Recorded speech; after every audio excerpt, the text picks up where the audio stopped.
Hello guys, in this video I'm going to show you how to use the auto enhance feature on the Adobe Photoshop application. But first I just want to mention, don't forget to subscribe to my channel because at 100,000 subscribers I am going to show you my whole YouTube revenue statistics and growth strategy, how to make money online. Now let's jump into it. First of all, open the application on your phone. Then you should tap on the home button down below on the left side corner of the screen, and then you should click on the photo editor option.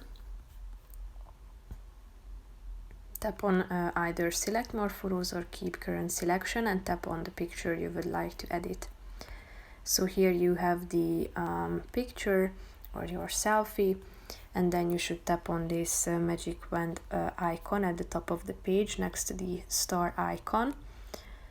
And now you can see that the photo or automatic enhancer feature has been applied.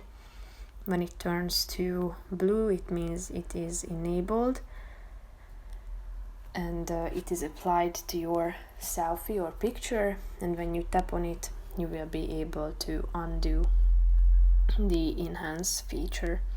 So basically that's it for this video guys. See you in the next one. Bye bye.